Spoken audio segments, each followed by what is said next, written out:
We're moving over into the spark plug display. We touched a little bit on the spark plugs, talking about the insulators and how they developed over time. Of course, in the U.S., Champion probably rules, and then beyond that was, that's Albert Champion. And then he sold his other business to GM, which they called it AC Plugs. So that's still their brand today.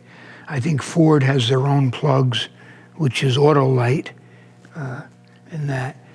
Harley plugs and a lot of the motorcycle plugs were air-cooled. They have extra venting around the edge to dissipate the heat. So a lot of different ones over the years, different lengths, different electrodes, but actually a lot of science into manufacturing a plug, at least to mass produce them.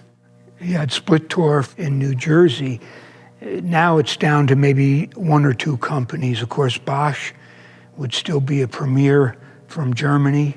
Bosch, up until a few years ago, was still family owned.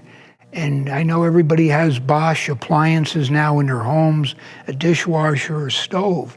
The reason Bosch is actually in the US today, or one of the reasons, was Indian Motorcycle bought so many magnetos from them in the early teens that they put their headquarters in Springfield, Massachusetts. Of course, the letdown was when we went to war with Germany in 1918, we couldn't do business with the enemy, which would be Germany.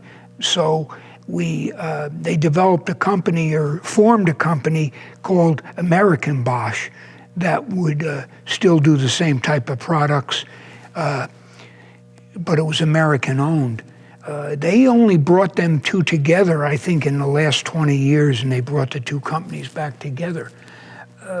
Another popular one basically is KLG. The KLG stands for Killam Liam Guinness, and the Guinness is the Guinness beer. They took one of their bars or their taverns, and they started to manufacture spark plugs. So that was the KLG brand, probably made up until the 1980s. Pretty good plug as far as the quality. It shows all the awards and everything that they got. But so if we're thinking of Guinness beer, we'll think of the KLG spark plug. Of course, Doring plug, we don't know how much of a relation. They were in Newark, New Jersey. They had developed a plug where the electrode was more shielded by some of the body.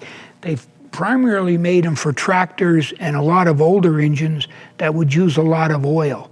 So you would never get the fouling of the plug.